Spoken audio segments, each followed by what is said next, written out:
Bienvenido a mi canal, el canal al servicio del óptico.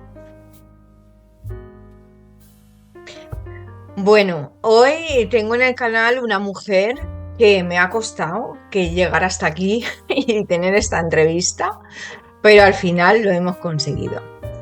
Ella es Ana Cisneros, optometrista. Bienvenida, Ana. Muchísimas gracias, Monse. Después de todos los avatares que hemos tenido, gracias por contar Sí, conmigo. hombre, por supuesto. Bueno, ella es miembro del Consejo Castellano de Leones de Salud, miembro de la Comisión de Formación Continua de Profesiones Sanitarias y también representante de la Comisión de Seguimiento y Control de la Legalidad en Publicidad Sanitaria. Ahí es nada, o sea que estás en todos los fregados, como suelo decir. Bueno, Ana, para empezar, me gusta saber siempre ¿por qué te llevó a la optometría? ¿Por qué estudiaste optometría y no te hiciste, no sé, fisioterapeuta? Pues mira, fisioterapia es una de las carreras que también estuve barajando en su momento, pero no me veía yo con envergadura física, que creo que los fisios tienen que tener mucha fuerza física para implementarla en el cuerpo humano y para quitar todas las lesiones y masajes y demás.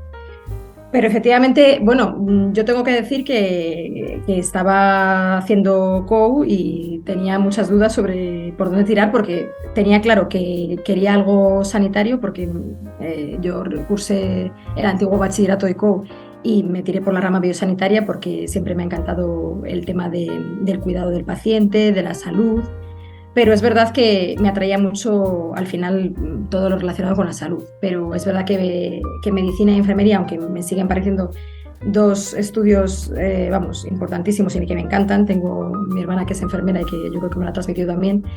Y me parece que, bueno, que la salud es súper importante y me encanta lo que es saber. Por eso también a mí me gusta mucho también saber de patología y de muchas enfermedades sistémicas que se relacionan con la visión, porque ese campo lo tengo ahí todavía muy candente. Pero al final me parece, me da mucha grima todo el tema de curas, procesos quirúrgicos y demás, y entonces todos esos estudios los descarté por ese motivo. Pero me gustaba también eso, el campo de la logopedia, fisioterapia, pero al final yo creo que óptica me decanté por ello porque, bueno, aparte de que yo empecé a usar gafas con 11 años, además, la primera miope de mi familia cercana y de mi familia menos cercana. O sea, no había nadie en mi familia que usara gafas, ni primos, ni tíos, ni nada. Y yo creo que, bueno, tendría cierta predisposición, pero yo creo que me lo provoqué yo misma porque mi padre me transmitió la pasión por la lectura y yo devoraba los libros desde que era muy pequeñita. Entonces yo creo que ese exceso en visión, en tareas de visión cercana, me hizo que fuera miope. Y entonces de ahí también te empiezas un poco, pues eso, un poco a que te pica el gusanillo, ¿no? De la óptica y de todo lo que se hace. Y así un poco fue, porque también luego me gusta mucho el otro ámbito de la óptica más física, de los instrumentos ópticos, de la fotografía. A mí me gustaba mucho también desde pequeña la astronomía, aunque luego no me ha llevado, la óptica no me ha llevado por esos derroteros, porque me gusta mucho el trato con el paciente y no me he dedicado a eso, pero también era una cosa que me llamaba la atención. Y al final yo creo que es eso, que es una carrera que, como lo decimos todos, que entraña esas dos partes, tanto de la salud como la óptica física también. Entonces puedes Sí, como decantarte un poco por todo, por esas dos cosas. muy bien. O sea, que empezaste un poco por... ¿fue la primera opción que pusiste Sí, para...? sí, porque de hecho aquí en la Universidad de Valladolid somos muy poquitos los que todos los años realizan, vamos, para entrar en la carrera, tienen un número muy pequeño de alumnos, me parece que eran unos 30 alumnos y sigue siendo así.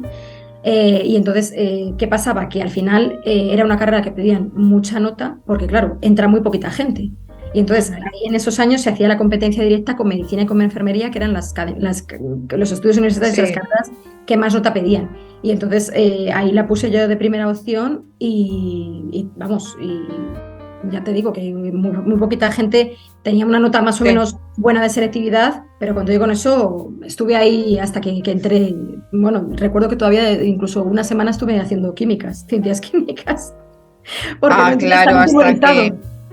ya, hasta que Porque pedían en entraste. aquel momento, pedían como, claro, era sobre 10 y pedían casi como un 7 y pico, casi 8 y yo tenía ahí justo un 7 y entonces pues casi me tocó esperar, porque claro, eran 25 o 30 personas las que entraban y nada más. Y luego encima Justito. que venía mucha gente de muchos puntos de España, porque claro, es verdad que y hoy en día sigue siendo así, que hay muy pocos sitios donde se dé la carrera de óptica y por ejemplo nosotros en Valladolid venía toda la parte del norte, venía para acá, o sea, de País Vasco, Ah, de Cantabria, de Asturias, porque luego Galicia sí que tienes, ¿verdad?, la Universidad de Santiago, pero había mucha gente del norte que venía para acá, porque aquí estaba Madrid y Valladolid y luego Santiago de Compostela por la parte del norte. pues vaya. Y entonces, ahora mismo trabajas en el Centro Óptico Cervantes de Valladolid. ¿Desde hace cuánto? Pues desde que acabé la carrera, porque ha sido mi sitio donde empecé en el 2000, allá por el año 2003. De hecho, yo hice prácticas en esta óptica porque había gente de mi promoción que tenían ópticas los padres o hermanos o así, o que tenían una cierta vinculación con alguna óptica, entonces a lo mejor durante el verano pues podían hacer prácticas. En mi caso no era así y claro, yo me sentía como que iba a salir al mundo laboral sin tener ningún contacto con luego el día a día y la práctica diaria. Y entonces yo, pues me parece que por un anuncio o algo así en la facultad vi que ofrecían hacer prácticas en este centro óptico.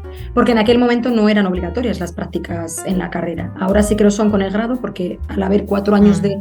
de estudios universitarios sí que es verdad que el último año sí que hacen prácticas, que yo tengo que decir que yo y mi compañera tenemos siempre a alumnos acogemos siempre alumnos de prácticas de la Universidad de Valladolid, que me parece que es súper gratificante y súper satisfactorio también estar ahí un poco Claro. enseñando, porque enseñas tú y también te enseñan a ti, o sea, al final es mutuo el aprendizaje. Y en aquel momento, pues eso, hice esas prácticas y luego mi jefa estaba embarazada, se cogió pues una baja por maternidad, me incorporé yo para sustituirla a ella, pero luego sí que me quedé, me hicieron el contrato allí y allí seguí trabajando. Y vamos, me enamoré directamente de, pues eso, de las ópticas pequeñas, de las ópticas independientes, del trato personalizado al paciente, porque además de eso, de tener en el gabinete, no tener un tiempo limitado para poder graduar a una persona o para poder hacer todas las pruebas que necesites, nosotros nos caracterizamos un poco en eso también, en que tenemos un gabinete muy bien dotado. Tenemos, bueno, 2 topógrafos, un biómetro, retinógrafo, 2 tonómetros, la columna, no, el proyector de El ototipos, proyecto. que ahora ya no es, ya es totalmente digital, se puede hacer graduaciones y terapia visual y pruebas de visión binocular, etcétera, etcétera. Entonces, bueno, cada vez, pues eso, intentamos implementar nuevas cosas y entonces, bueno, pues todo tipo de adaptaciones de lentes de contacto en córneas irregulares, ortokeratología desde hace muchísimo tiempo y luego detección, lógicamente. O sea, tú en la óptica, bueno, supongo que empezarías ir haciendo graduaciones y poco a poco te fueron delegando funciones, ¿no?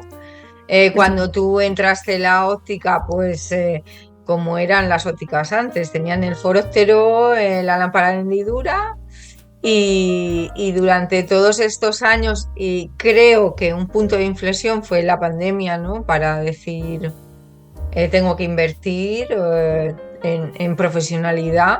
Fue el caso de la óptica. Hombre, yo tengo O que decir que en la óptica donde trabajo, ya por el año, fíjate, yo empecé a trabajar en el 2003 y ya por el año 2006 creo que fue cuando se adquirió el primer topógrafo, porque desde en aquel entonces ya empezamos a hacer ortokeratología, creo que fue en el 2007 cuando empezamos bueno, cuando se introdujo un poco la ortokeratología nocturna, porque entonces era diurna. Y mi jefa, por ejemplo, hacía ortokeratología diurna, es decir, que ponían las lentes de contacto durante el día, sobre todo era para temas de oposiciones. Los opositores que, claro, que tenían que pasar una la determinada prueba. prueba, por el día se ponían las lentillas, estaban ahí como 4 o 5 horas, luego por la tarde tenían que pasar la prueba, pero al final eran un atraso total. Cuando ha aparecido la ortokeratología nocturna, que realmente es ponerte las lentes de contacto por la noche para que modifiquen la forma de la córnea, es donde ha empezado el éxito. Y eso yo creo que las primeras lentes de CRT, de terapia refractiva corneal, creo que fueron en esos años, en el 2005-2006, que fue cuando un poco empezamos a implementar el topógrafo y empezamos a implementar las primeras adaptaciones de lentes de contacto de ortokeratología en nocturna. Y a partir de ahí, claro, al final es la pescadilla que se muerde la cola, como digo yo. Si tú tienes un aparato como un topógrafo, por ejemplo, que te puede detectar deformaciones corneales, tú entonces empiezas también a trabajar de otra manera y a detectar cosas que antes no podías. Entonces te empiezas a detectar pues eso, deformaciones corneales como pueden ser no solamente un keratocono o una degeneración marginal pelúcida, sino simplemente un moldeo corneal producido por una lente de contacto. Te viene una persona que ve mal, no sabes por qué, la lente de contacto parece que está bien adaptada, pero le plantas en el topógrafo y ves que no, esa lente de contacto le está haciendo una deformación, tienes que pasar a otro tipo de lente de contacto. Entonces, al final es eso, teniendo el aparataje te ayuda a poder detectar más cosas y claro, por ahí también te salen otros casos y otro tipo de adaptaciones. Claro, como dice un amigo mío, o sea, si te fijas, pues ves que Eso es. al final no es un problema de necesitas unas gafas, o sea, hay más problemas que si no te enfocas en verlo no lo vas a ver.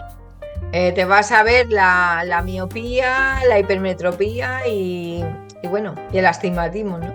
Bueno, te digo Eh, una cosa, Monse, yo desde que tenemos el retinógrafo, que el retinógrafo creo que fue un poco posterior al topógrafo, no sé si, no recuerdo muy bien las fechas, pero quizás sí que sería en el 2010, a lo mejor un poquito posterior, pues también es que yo he llegado a derivar a gente, no al oftalmólogo, al médico de atención primaria, porque les he visto en la retina una leve hemorragia y es porque tienen una hipertensión arterial. Entonces, para empezar, esos temas, o sea, ya temas de salud general, no de salud visual, sino sí, decir, sí. oye, que te veo aquí esto, tú hace mucho que no te controlas la tensión arterial, ¿no? Y me dicen, sí, sí, dice, hace muchísimo que no voy al médico. Pues mira, a ver, porque es que aquí yo veo algo que no es normal. Y yo creo que es de tensión arterial porque es una hemorragia, es una... Y gente empezar a decir, ah, vale, y volver y dice, ah, pues es que tengo que tomar pastilla para la tensión porque efectivamente la tenía por las nubes.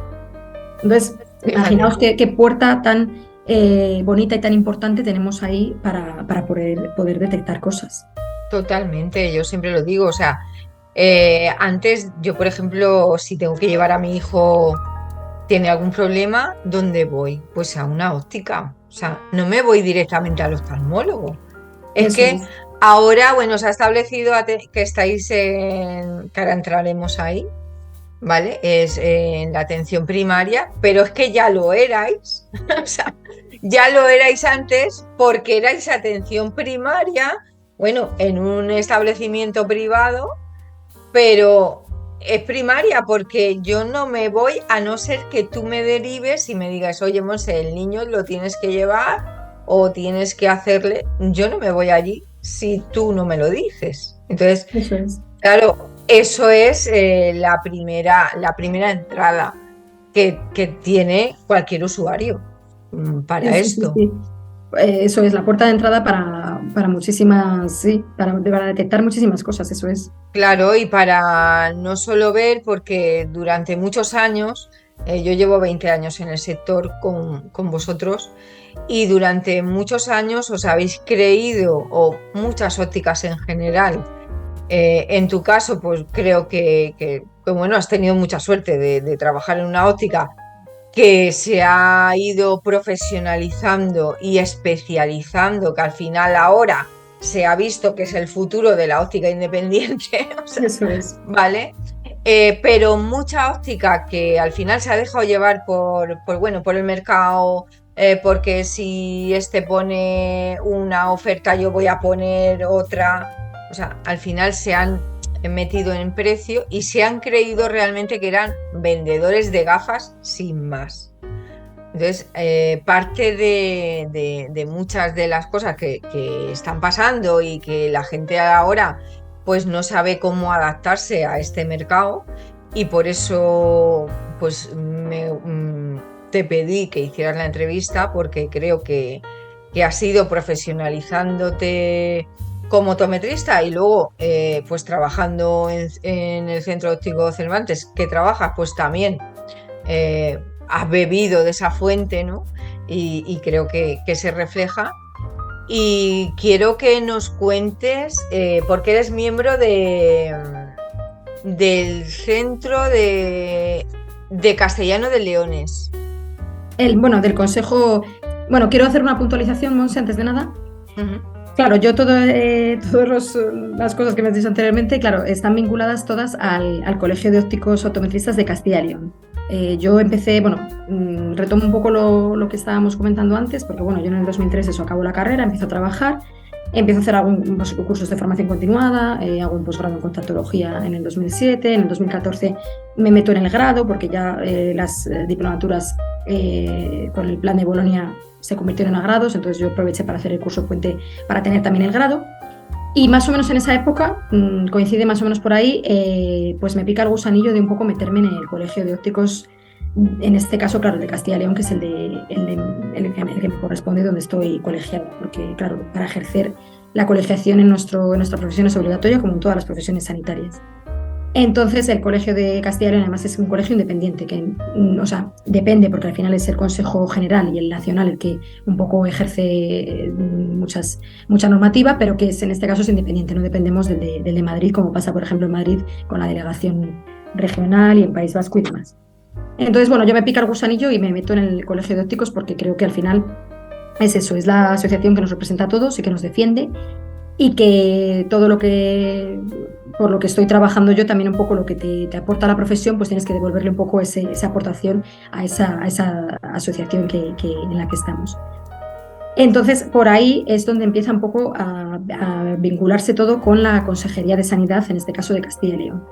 Por eso, claro, estoy metida en el Consejo Castellano-Leonés de Salud, en la Comisión de Formación Continuada y en la del control de la legalidad en la publicidad sanitaria, que son un poco esas tres representaciones.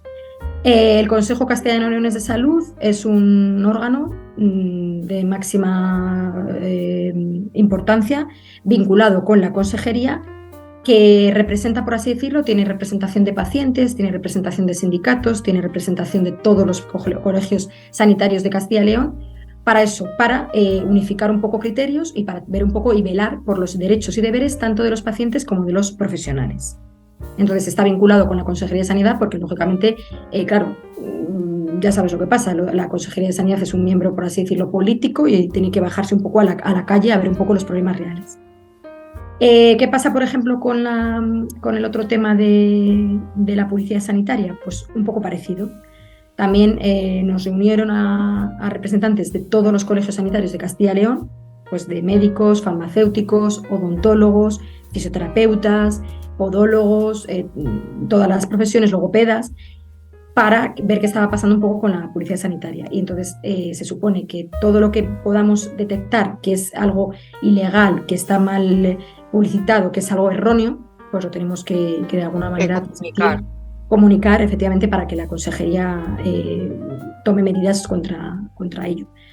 Una de las medidas, por ejemplo, que se puso cuando empezó todo esto fue que en todos los anuncios que están relacionados con un establecimiento sanitario, como puede ser un establecimiento sanitario de óptica o una clínica de fisioterapia o una clínica de psicólogos, tiene que estar, por ejemplo, puesto el número de registro sanitario, que eso es algo que cuando abres un establecimiento te lo tienen que dar en sanidad, claro, cuando pides toda la licencia para abrir el establecimiento, toda la licencia sanitaria y todos los trámites que tienes que hacer en sanidad, es algo que te otorgan y entonces es algo súper fácil, pero claro, que ahí te estás quitando mogollón de gente que realmente no sea sanitaria. Ahora con todo este tema de las pseudoterapias, las pseudociencias, pues te pueden venir, igual que a lo mejor, bueno, nosotros en Valladolid, creo que fue hace poco, que detectamos un caso de, no sé realmente quién era, pero que estaba haciendo alguna técnica parecida a la terapia visual, algo así. Entonces, por ahí, si no tienes el número de registro sanitario, es que no eres optometrista. O si les pasa a los fisioterapeutas, por ejemplo, con los masajistas, si no tienes el número de registro sanitario, no eres fisioterapeuta. Entonces, bueno, pues son pequeñitas cosas que se van haciendo.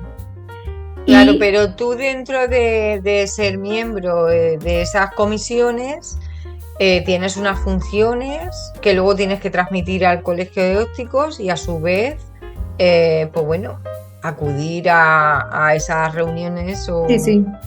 ¿No? Sí, la verdad es que, claro, está un poco vinculado a lo que te digo, a todo lo que es el colegio de ópticos, que siempre, en este caso, no sé si en otras consejerías de otras regiones, de otras comunidades autónomas de España también lo harán, pero en este caso sí que la Consejería de Sanidad de Castilla y León, sí que la verdad es que sí que tenemos reuniones, pues a lo mejor hay 2 o 3 reuniones al año, vinculadas un poco eso, al Consejo Castellano-Leonés de Salud, a la publicidad sanitaria, luego al tema de la formación continuada, que también era otra cosa de las que me comentabas. Entonces sí que porque ahí está, por ejemplo, lo de la formación continuada, que también me parece un tema muy interesante, Ujú. porque desde que se hizo la ley de ordenaciones sanitarias, se creó la formación continuada, por así decirlo, acreditada y reglada. Y la Consejería de Sanidad también tiene que velar por ello. Pues, ¿por qué? Porque todo el mundo podemos hacer cursos de óptica, por ejemplo, porque es lo que nos atañe en este caso, o de ortometría, vamos, pero luego hay cursos que a lo mejor están acreditados y otros cursos no. Que no le quiero quitar valor al curso que no está acreditado, pero que luego, por ejemplo, en un futuro, para ciertos formación o ciertas, por ejemplo, las bolsas de empleo, esto, por ejemplo, es algo que tienen los médicos y las enfermeras muy interiorizado, porque, claro, ellos trabajan en la sanidad pública. Hay muchos compañeros que ya también trabajan en la sanidad pública, por ejemplo, en Madrid, en Castilla y León no tenemos la suerte, pero luego cuando se convocan bolsas de empleo, la formación que cuenta, por ejemplo, es la que está acreditada, la que está arreglada. Y entonces, Sí, en este digamos caso, que para trabajar oficialmente como optometrista dentro de la sanidad pública, esos son puntos que te dan, ¿no? Por el tener esa formación acreditada, eso es, ¿no? que se vigila, pues cada vez que hacemos un curso, por ejemplo, en el Colegio de Ópticos de Castilla y León y en todos los colegios de ópticos de España, porque eso sí que lo sé, pues se vigila que tienen que cumplir unos determinados criterios, tanto de horas como tienes que mandar pues todo lo que es lo que vayas a dar en el curso, todo lo que es el Sí. programa, los objetivos, tiene que cumplir una serie de requisitos. Ujú. Lo mandas, en este caso, a la parte de la Consejería de Sanidad que se dedica a la formación continuada y luego existen ciertos expertos que se ponen a evaluar ese curso, que dentro de cada colegio sanitario mandas una serie facilitas los expertos que quieres que participen y luego ya finalmente cada representante del colegio sanitario aprueba esa formación, esas formaciones que han ido Y presentando si, los y colegios. si no es formación, lo hablo por mi caso, por ejemplo, yo he dado formación de comunicación eh, en el Colegio de Ópticos de Murcia. Eso entraría lo tiene que mirar eso no entra como una formación reglada, digamos. Pues es una pena, Monse, porque yo he hecho cursos, he convocado cursos en el Colegio de Ópticos de Castilla y León también, efectivamente, de marketing, de atención al paciente, de pues un poco de lo que De están ventas, efectivamente, y no lo consideran parte o sea, no se puede acreditar, por así decirlo, no lo consideran parte de la formación continuada, arreglada de cada profesión sanitaria, porque se supone que está. Claro, estás hablando, en nuestro caso, no sé por qué, porque al final la óptica está muy vinculada a todos los temas de marketing, venta, pero es verdad que son temas que quedan como un poquito apartes. Y aparte, igual que por ejemplo hay los médicos y las enfermeras con este tema del COVID, la verdad que han tenido mucha problemática y algunos que tienen muchos trastornos de ansiedad y demás, y se han hecho muchas formaciones de todo el tema del control del estrés, de relajación, gestión emocional. mindfulness, todos estos temas que hay ahora, o incluso Ujú. todo esto de gestión efectivamente emocional, y tampoco se pueden acreditar porque se supone como que están fuera del ámbito sanitario. Entonces, sí que hay otros cursos, claro, como por ejemplo, pues eso, si haces un curso de adaptación de lentes de contacto o de patología o de cualquier otro tipo vinculado a lo que es sanitario, sí que te lo pueden acreditar. Sí, bueno, esto entraría, yo estoy, bueno, hablando con varias universidades porque me gustaría, pues bueno, empezar a dar alguna formación o charlas a la Sí, gente que está pues en la carrera, porque bueno, lo sabéis todos por experiencia que una cosa es lo que estudias, pero luego el aprendizaje lo llevas en la óptica. Y en la óptica se compone de esa parte de optometría y de esa parte de gestión, de ser comercial, de tener atención al cliente, de venta, de todo, ¿no?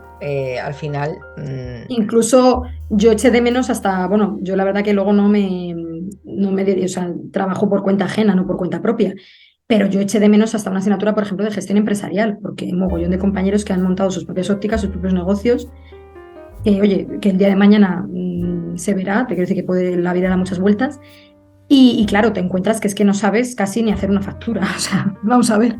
Es que al final ¿Qué es así. qué me vas a contar? Que yo trabajo con vosotros, bueno, soy consultora de negocio, entonces una formación, por ejemplo, que sí, que estoy haciendo y siempre me dicen, jo, Monse, esto lo tenía que haber sabido antes, es un taller de análisis financiero y contable Sí, que estoy haciendo, totalmente. que eso, Eso es oro puro, Monse. eso es, me dicen, madre mía, o sea, porque la gestión de las compras, tus dineritos, como yo Eso digo, es, tu eso es, eso es. dinerito, saber dónde está, en qué momento está, dónde lo has invertido, dónde no, o sea, Eso es. eso es oro.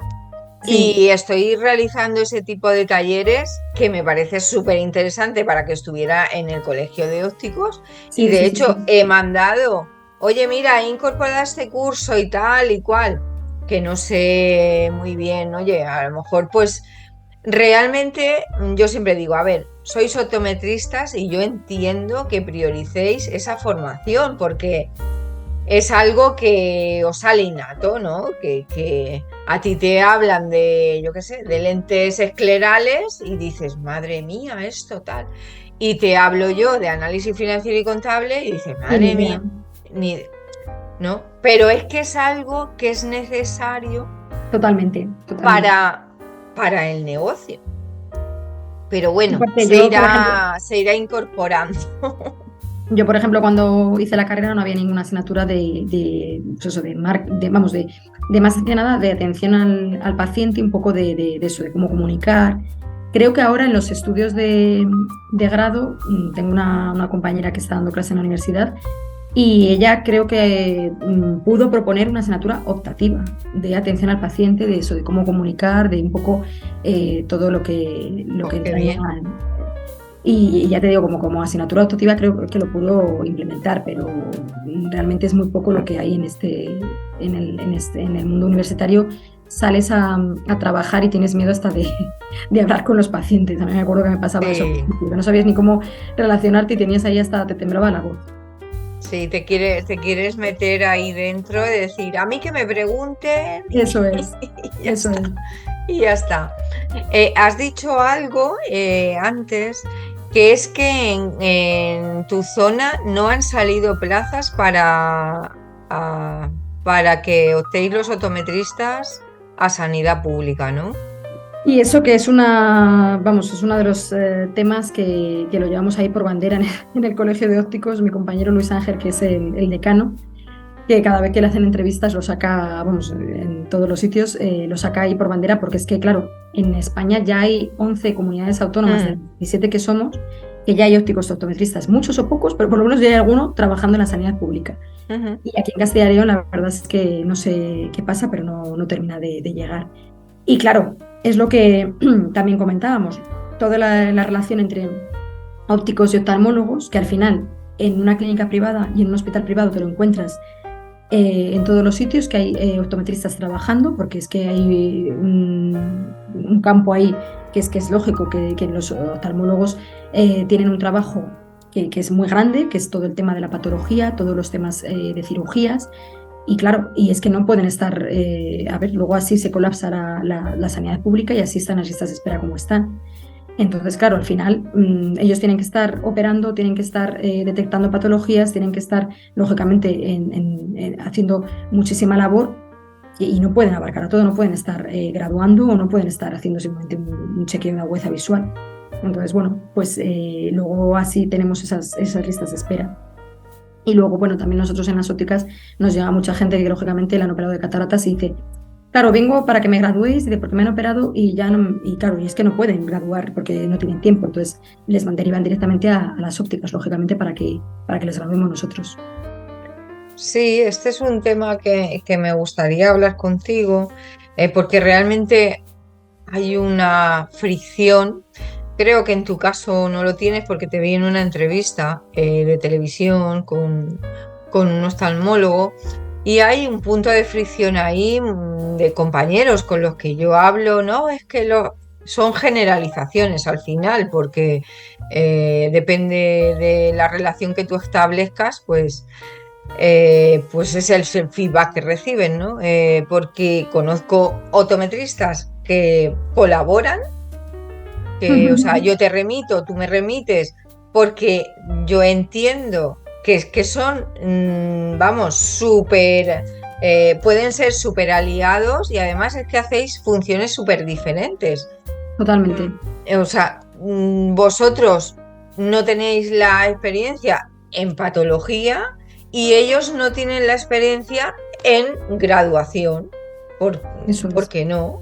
Entonces, creo que puede ser muy compatible, pero sin embargo hay como un aura de, de una fricción, ¿no? Que no entiendo muy bien desde fuera, porque realmente al final de lo que se trata es de que le aportéis valor al cliente paciente y de que le mejoréis la vida. Entonces, Eso es. Sí, al final el que se va a beneficiar de todo esto es el paciente, eso sin duda. Y es que además es que, ya te digo que en otras comunidades autónomas han empezado los optometristas a trabajar en hospitales y han empezado a lo mejor con 2 optometristas en todo el servicio de oftalmología y han acabado con 10. O sea que es una realidad y es así que por ejemplo, pues para cualquier técnica como eso, como una toma de agudeza visual, una graduación, una adaptación de lentes de contacto, pues lógicamente, o baja visión incluso, o incluso terapia visual, voy más allá, porque yo tengo amigos oftalmólogos que me lo dicen, claro, que todos esos temas, aparte de que no tienen tiempo ellos, ni tienen la formación, lógicamente. Entonces, claro, al final es eso, que es que el que se va a beneficiar de todo esto es el paciente. Entonces, yo por ejemplo, lo de que en Castilla y León no haya todavía ópticos trabajando en hospitales, creo que es un problema también que viene de arriba. Quiero hacer un llamamiento, por si acaso nos está viendo alguien, porque creo que es un tema político también, que no lo ven o no lo quieren ver, porque al final es que es un ahorro de costes totalmente para ellos, porque al final estás cubriendo plazas, yo creo que con oftalmólogos, y al final estás haciendo un tapón impresionante, porque no dejas que un optometrista se ponga ahí a hacer pruebas y a poder hacer esa atención primaria tan necesaria. Porque claro, en vez de... hoy en día, además, es que se gestiona de esa manera. Tú vas, por ejemplo, con un problema visual al médico de atención primaria y el médico de atención primaria te deriva al oftalmólogo. Entonces, también sé que hay muchos, creo que en Valencia estaban un poco luchando también por introducirse en la atención primaria, porque claro, como todo pasa por el oftalmólogo, pues todo tiene que pasar por el oftalmólogo, el médico de atención primaria deriva al oftalmólogo, pues si hubiera un optometrista en atención primaria, habría casos, por ejemplo, de disminución de agudeza visual, que simplemente lo que necesitan es una graduación, o presbitas que van al oftalmólogo porque no ven bien de cerca, claro, porque a lo mejor no han caído en la cuenta que es simplemente un problema de refracción, y que te harías ahí muchas personas que están engordando la lista de espera, claro. claro. Y tú a nivel de la óptica, ¿vosotros tenéis colaboración con oftalmólogos? ¿Os remites a oftalmólogo? ¿El oftalmólogo te remite a ti? ¿Cómo es tu caso? ¿Cómo lo hacéis a Sí, nivel bueno, privado? en la óptica, pues lo que decimos, lo que comentábamos antes, Monse, que al final cuando tienes mucha aparatología y te especializas mucho, al final pasas a toda la gente pues por eso, por el topógrafo, pasas a la gente por el retinógrafo, y entonces cualquier cosa que veas que no lo veas bien, pues o mandas al médico de atención primaria, como te he comentado antes, por un problema de hipertensión arterial, o mandas directamente al oftalmólogo. Puede ser una deformación corneal que lo pases por el topógrafo y veas eso, un keratocono o alguna deformación corneal, o puede ser que lo lleves al retinógrafo y veas pues algo en el fondo de ojo, como puede ser una degeneración macular asociada a la edad, un edema de papila, que encima lo tendría que ver incluso el neurólogo. Entonces, dependiendo de lo que te encuentres, lógicamente hay que derivar, y cualquier duda que tengas hay que derivar. Es más, ahora los biómetros también nos dan pistas, porque una longitud axial, ya sabes que el biómetro te mide, claro, la longitud del ojo, y que ahora se han puesto también, se han implementado mucho en las ópticas por el tema del control de la miopía, que nosotros pues en aquel momento lo adquirimos por ese motivo. Pero es verdad que, por ejemplo, le puedes pasar por el biómetro a personas incluso adultas, aunque no sean niños, y la persona que tenga más de 26 milímetros de longitud axial tiene un 30% de posibilidades, que es muchísimo, de tener un desprendimiento de retina. Entonces a esa persona la tienes que decir, oye, que tú eres miope, pero hace mucho que no vas al oftalmólogo, porque si hace mucho que no vas, vete y haces una visita que te dilate la pupila y te vea bien el fondo de ojo, porque yo veo una parte muy pequeñita del fondo de ojo y ellos ven más parte porque te dilatan la pupila. Entonces, porque tienes un 30% de tener un desprendimiento de retina. Pero es que aquellos que tienen más de 30 milímetros de longitud axial, que bueno, son los miopes magnos, que normalmente sí que lo saben, esos tienen un 90% de poder tener un desprendimiento de retina. Entonces, ahí, por ejemplo, también te sirve para detectar y poder derivar y poder hacer a veces un poco no de filtro, de educar, eso no me sale la palabra, de educar al paciente, que hay pacientes que se han operado de miopía, por ejemplo, y no han vuelto ni por la óptica ni por un oftalmólogo. Y es que siguen siendo miopes, y es que sigue teniendo ahí esa problemática. Entonces, bueno, al final es que tiene que ser mutuo. Igual que a mí, por ejemplo, me han derivado también algún caso pues por ejemplo, a la hora de poner a lo mejor algún prisma de visión binocular, o a la hora de hacer alguna adaptación de lentillas en córneas irregulares, o a la hora de alguna terapia visual, me han derivado a mí también a pacientes desde esos servicios de oftalmología, claro. Muy bien. Hombre, eso es lo que debe ser, no sé, lo que... Pero que no nos tiene que dar miedo a derivar, creo que ni a derivar al oftalmólogo, ni a derivar incluso a compañeros. Porque yo en la óptica sí que hacemos terapia visual, pero es verdad que cuando tenemos un caso un poquito más complejo de terapia visual, a lo mejor ligado a una ambliopía o ligado a una correspondencia retiniana anómala, un poquito más complejo, pues yo tengo compañeros que son muchísimo más expertos y lo derivo, igual que ellos no se dedican a lo mejor a adaptar lentes de contacto y me lo derivan a mí. O sea que es que yo creo que tiene que ser mutuo. Muy bien, o sea, me parece perfecto. Y lo del biómetro, pues mira, me ha gustado mucho que lo dijeras, porque tengo, bueno, clientes que me han dicho, bueno, me voy a comprar el topógrafo con biómetro, que bueno, que el biómetro no me va a servir para mucho.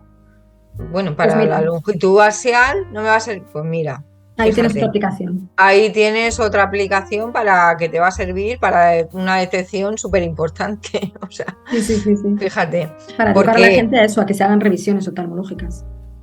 Eso es, claro, pero ahí has aportado tú el tema, que es un tema de educación, ¿no? Y como no se ha educado, pues paulatinamente, pues ahora tenéis que estar educando al cliente y diciéndole, porque claro, si te has operado y ya Sí. olvídate, no, tienes que venir todos los años. O sea, cuando llamas por teléfono oye, que hace 2 años que no te revisas. Uy, pero es que yo me he operado. Bueno, te has operado, pero es que te puede ocurrir esto, es una revisión y tal. Y claro, pero si no se lo dices al cliente, el cliente al final pues piensa que no, porque es profano en vuestra profesión. O sea, claro, yo tengo pacientes que se han operado y que claro, que dicen, ay, pero hace mucho que no voy claro, a lo mejor vienen a la óptica, es verdad, porque vienen a lo mejor pues con familiares, amigos, o vienen o ellos mismos a adquirir una gafa de sol. Oye, pues espera, hazme una revisión tal. Y digo, pero ¿cuánto hace que no te vuelves a revisar? O por aquí o en el oftalmólogo también, claro, lógicamente para revisarte lo que es la cirugía, que tú tienes una cirugía ahí hecha. claro. Y hay mucha gente que me dice, bueno, pues es que hace que no voy. Y digo, venga, pues pasa por aquí a ver si te veo. En el sentido de que, bueno, pues voy a ver si está todo bien por lo menos. Sí, puede, hasta donde tú puedes, pues Eso es. Y lógicamente, pues eso, por lo menos eso, una labor de detección de si ves algo, pues remitir y derivar. Claro, muy bien. Bueno, pues ahora voy a entrar en una pregunta, ¿vale? Que me hacen y que me verbalizan muchos compañeros tuyos, que es el cobro de los servicios. ¿Por qué no se establece desde los estatutos del Colegio de Ópticos? Que es algo que me transmiten y me dicen, es que esto debería estar establecido. Que ya te digo yo que aunque estuviera establecido, algunos, si no es establecerlo, es establecerlo en tu centro, en tu óptica. Eso es. Luego tienen ellos que hacer esa labor. Pero bueno, tú que estás ahí metida en el Colegio de Ópticos, ¿por qué no está dentro de los estatutos? Pues mira, esta pregunta me encanta que me la hagas porque hay muchos compañeros que me lo preguntan también todos los días. Entonces, todo esto viene porque la famosa ley Omnibus, que es la que regula todo el tema de los colegios profesionales, que empezó allá por el año 2009, directamente tiene un artículo, que es que me lo he sacado y te lo voy a leer textualmente. En el apartado 14 del artículo 5, la ley dispone que la prohibición expresa, de recomendaciones sobre honorarios. Y dice textualmente: los colegios profesionales y sus organizaciones colegiales no podrán establecer baremos orientativos ni cualquier otra orientación, recomendación, directriz, norma o regla sobre honorarios profesionales. O sea, no es que no lo podamos recomendar, es que está directamente prohibido por ley. Entonces, claro, al estar totalmente prohibido, lo tuvimos que, lógicamente, quitar, porque creo que anteriormente a esta ley había alguna recomendación por ahí, que yo he visto. Claro, esto me ha tocado un poco más de lejos, porque yo me metí en el colegio después de esta ley, pero había alguna orientación o alguna recomendación sobre honorarios profesionales. Y al entrar la ley Omnibus ya se prohibió totalmente, y entonces desaparecieron todos los baremos o criterios orientadores que había. Todo yo creo que está vinculado a la ley del libre mercado y de la libre competencia, que de eso me imagino que, Monse, sabrás tú más que yo. Correcto. Porque claro, como no hay ninguna legislación que te diga lo que tienes que cobrar, cómo lo tienes que cobrar, está la ley del libre mercado y competencia, pues todo, yo creo que por ahí no se puede establecer la obligatoriedad en ningún sentido por parte de ninguna organización colegial. Efectivamente, esto es como el proveedor de gafas Eso que te pone precio recomendado. O sea, a ti ningún proveedor te va a decir: tienes que vender estas monturas a 130 euros. Eso No, es. te va a recomendar que vendas a ese precio, o que al final tarifes a un precio, pero es recomendado, pero no te lo va a decir. Ahora bien, si en el colegio de ópticos está explícitamente prohibido, entiendo que no hacen ni recomendación. O sea, claro, no, o sea, a ver, me parece que ha sido en la Gaceta Óptica del mes pasado, en la de marzo creo que ha salido Juan Carlos, el presidente del Consejo, en la editorial, hablando sobre este tema. Porque claro, una cosa es que no se pueda poner un baremo y otra cosa es que no podamos o no vertir nuestra opinión sobre cobrar o no cobrar los honores profesionales, que lógicamente desde el colegio siempre se promueve que se haga así, porque además es que los expertos sobre este tema indican que el cobro de honores profesionales es muy beneficioso, pues, para diferenciar la parte de adaptación, control, venta de ayudas ópticas, por un lado, y de forma diferenciada lo que es toda la labor de graduación, detección de patologías, terapia visual, o sea, diferenciarlo un poquito, lo que es la parte del gabinete con la parte de la venta. Entonces, y que nos da un valor añadido, lógicamente, y que al final lo tenemos que sacar un poco valorando también la formación continuada, el tiempo que dedicas al paciente, la dotación de los instrumentos que haces en el gabinete, en cada establecimiento. O sea, que por ahí se podrían sacar eso, el precio que puedes poner tú a tu labor, porque al final es muchísima inversión económica la que se hace en el gabinete. Entonces, otra cosa es eso, que desde el colegio no se puede recomendar. Claro que se recomienda, y claro que se vierten opiniones sobre este tema al respecto, para que todos lo hagamos, pero no se pueden establecer esos baremos de decir, pues tienes que cobrar por una graduación 30, por un examen visual 40. Eso ya no se puede hacer. Pero vamos, que está claro que es lo más indicado y lo mejor, y que al final es que no o al menos, yo siempre digo lo mismo cuando me preguntan sobre este tema: si no lo cobras, al menos transmite, o lo pones de alguna manera en la factura, o lo puedes transmitir al paciente de alguna forma. Porque bueno, yo es verdad que cuando empecé a trabajar, a lo mejor no preguntando tanto por ello, pero es que ahora yo, cada vez que hago un examen visual, ¿cuánto es? O sea, ya, vamos, yo no sé si es porque a lo mejor nosotros trabajamos con un tipo de público muy determinado. Yo creo que nunca he trabajado en una gran cadena, no sé cómo serán ahí esos temas, pero vamos, yo con prácticamente toda la gente que le metes por el gabinete, y claro, te ven que le estás pasando por un topógrafo, por un retinógrafo, porque le vas a medir la tensión ocular, que le vas a hacer unas determinadas pruebas, que le vas a hacer incluso un estudio, a lo mejor incluso hasta de ojo seco, que ahora también lo implementamos, para recomendarle mejor una lágrima artificial, o ver si tiene las glándulas de Meibomian muy bien. y directamente cuando salen del gabinete te dicen, oye, ¿cuánto es? Y más si al final, yo tengo mucha gente que claro, no se hacen las gafas, porque oye, vete al oftalmólogo que te he visto esto, o mira, he visto que está empezándote a aparecer una catarata, o mira, a ver, y te preguntan, te dicen, oye, que es que has estado mucho rato conmigo. Entonces yo creo que cada Claro, vez es somos que más nosotros los que tenemos miedo, yo creo. sí, yo que trabajo este tema con vosotros, que es un tema, bueno, de miedo a que el cliente se vaya. O sea, Mm, que te diga que no y es todo lo contrario. Y sí, más si has hecho una inversión. O sea, yo que trabajo esa parte contable y financiera y la imputo y la prorrateo y la amortización que eso requiere, tienes que tener un retorno. O sea, es que eso no existe, no sé, es que tú vas a un fisio y te totalmente. dice, oye, mira, te tengo que hacer una radiografía de la rodilla porque tengo que verte a ver cómo está. Y bueno, y te cobra 40 euros por la radiografía. Sí, sí, sí, Por sí. eso te digo que ese fisio hace una inversión en adquirir esa maquinaria, pero establece tan normal que va a cobrarla. Sí, Entonces, sí, el miedo que viene de vosotros, ¿no? De decir, me va a decir que no, es todo lo contrario. ¿Por qué? Porque el valor, si le aportas valor, a ver, no le puedes meter en un auto y cobrarle 40 euros. Vamos a ver, eso no, es. ¿vale? Pero si a ti incluso te preguntan cuánto es porque lo que recibe el cliente es un valor. Es decir, esto no me lo hacen en ningún sitio.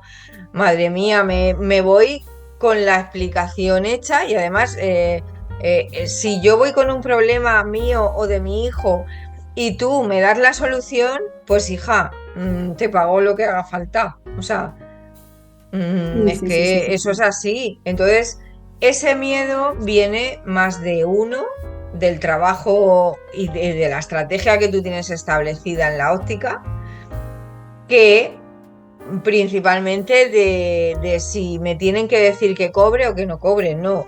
Mm, Y luego también de la seguridad, ¿sabes? Una cosa que yo detecto mucho es la inseguridad. ¿Por qué? Porque no hay una formación continua. Claro. Mm. O sea, tú te sientes inseguro de cobrar, pero es que llevas 5 años sin asistir a una formación en condiciones, o sea, no a un webinar, no, ¿sabes? Sí, sí. O sea, sí, es que yo me apunto, vale, sí, tú te apuntas, pero es que una formación y más lo rápido que va todo esto, Bueno, totalmente. los avances que salen continuamente y estáis es como yo, o sea, yo me tengo que estar formando siempre porque mi profesión, o sea, yo tengo que estar siempre, siempre me estoy formando, siempre me estoy apuntando a cursos, siempre me estoy para luego aportarte el mayor valor. O sea, mi vida es una formación continua, pero es que Continúa. la vuestra igual, haber elegido otra profesión, o sea, como yo digo, Sí, ¿no? sí, bueno, yo creo que, vamos, yo creo que en todas las profesiones es clave la formación. Antes se decía que parece que era algo como más de los sanitarios, porque claro, pues oye, al final tienes en juego, lógicamente, una vida de, bueno, nosotros tanto como una vida, un ojo, sí, pero claro, médicos y enfermeras, por ejemplo, tienen en juego una vida de un paciente. Y entonces, claro, era como exclusiva para ellos, pero es que no, o sea, en todos los ámbitos hay que seguir formándose y todos los días están saliendo cosas nuevas. Y fíjate, si yo hace 20 años que acabé la carrera y me hubiera quedado con la formación que me dieron en ese momento, que luego han salido vamos, muchísimos avances en lentes de contacto, por ejemplo, que es donde más parece Mm. que se nota todo, pues lo que decíamos, la ortokeratología nocturna, las lentes esclerales, bueno, y en lentes oftálmicas, claro, las lentes ahora progresivos, fíjate que los progresivos, yo cuando acabé la carrera, pues a lo mejor había dos tipos.